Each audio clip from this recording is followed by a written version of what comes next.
Well, I'm about to introduce a legend in the HR community. Ed Newman. Ed's been around for quite a while, and currently he's a kind of recognized veteran of talent acquisition and management industries, more than 25 years, in a wide variety of roles, including HR practitioner, manager, executive, consultant, entrepreneur, chief executive, and in general management with full P&L responsibility. He's worked with many Fortune 500 companies in design, development, implementation of talent acquisition strategies, processes, operating models, and technology infrastructure. So Ed, without further ado. Thank you, Wayne. And I'll just do it the old-fashioned way. So, I've been in the industry quite a while, and the very first innovation that was transformative in my professional life was the fax machine. Because I no longer had to pay couriers to take the resumes to the managers down the block, right? It was amazing. It eliminated jobs and everything. It was amazing. The tech wave that we've been in for the last several decades, up until about 10 years ago, has been all about process, process, process. Continuous improvement, process efficiency, do more with less.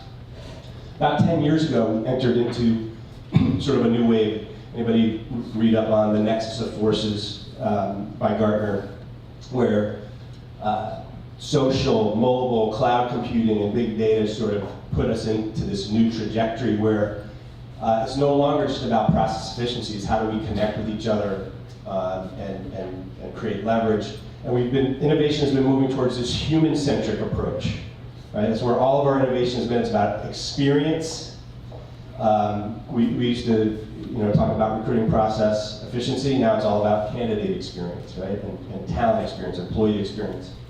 The networks that we have and the digital footprint is a huge asset. And of course, that's what's leading us to this big drive of artificial intelligence. So what I found pretty interesting is that artificial intelligence has been around for quite a while. John McCarthy actually coined the phrase in 1954, we're talking 65 years back. Now, if you asked the team of professors that he pulled together to have that inaugural discussion about what this discipline was all about, how long before the computers are as smart as humans? The answer is 15 to 25 years. Fast forward to the tech boom in the 90s, you ask somebody how long before the computers are as smart as the humans? 15 to 25 years. You ask me today, it's the same answer, about 15 to 25 years. It's because we don't know, right? So what's different? Why is now different? Why is all of a sudden AI going to change everything? Well, there's a couple reasons. First reason is computer processing is off the charts, right? We all have supercomputers in our pockets. So computer processing is incredible. The amount of data that we are generating is exponential. So the data and the processing is what's making this possible. And there's a third component, money. Billions and billions and billions of dollars are being invested in this, and that's what's driving this latest wave. And that's why it's going to be a little bit different. But the answer is still 15 to 25 years.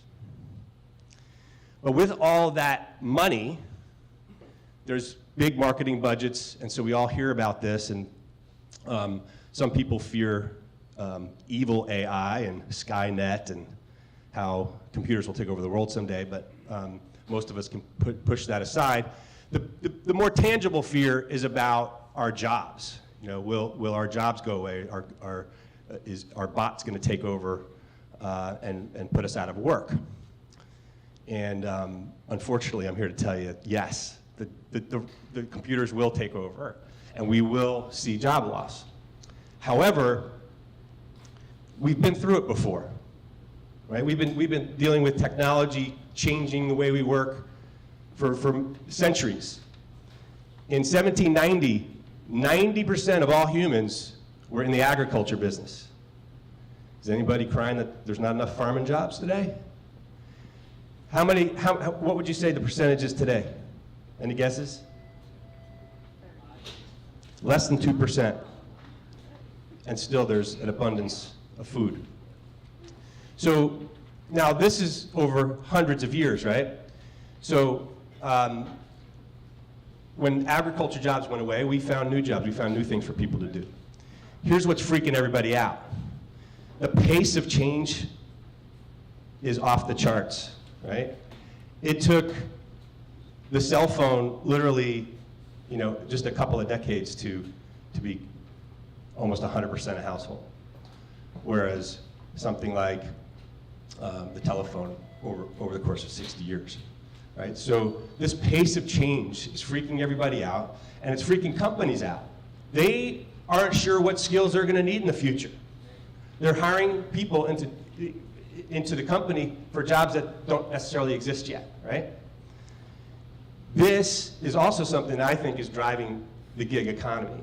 Because companies aren't willing to commit long-term to certain skills, they're willing to rent them. And that's why we're starting to see it. A lot of people will blame the millennials. They're lazy. They don't want to work hard. It's not the millennials. It's the businesses. Right? So the reality is we will figure out what else to do. This is a diagram put together by our CEO where we're looking at our platform powers talent acquisition. We have some AI capabilities, and what's along the bottom are all the things that AI can do today, probably better than humans. And if you're not using this kind of technology today, it's just because it hasn't been implemented yet. It's here. The technology is here today to do all of these things. What technology doesn't do well, anything that involves empathy. Right? So the AI is going to be, as suggested by Kelly, it's going to be doing the routine type tasks are going to go away. All the things that people might gravitate toward because it fills up their day and fills up their time, we're going to have to get more into the high touch arena. One of the things on here is scheduling. One of my clients, very, very large company, 150 people team does nothing but schedule. 150 people scheduling interviews. And they're about to implement a scheduling automation, and the head of that team says, are we ready for that? I don't know if we're quite ready for that. And it's because, what are these people gonna do? Well, I can think of a lot of things, right? It's all about experience now. So how about we take those 150 people and we turn them into a candidate concierge, right? So they can actually make the phone call to make sure the person has everything they need before they show up. They can meet them at the door and take them through security so they don't have to fumble around to get their security badge, right? There's all kinds of things that we can redeploy these people to do when we let the automation take over the routine tasks.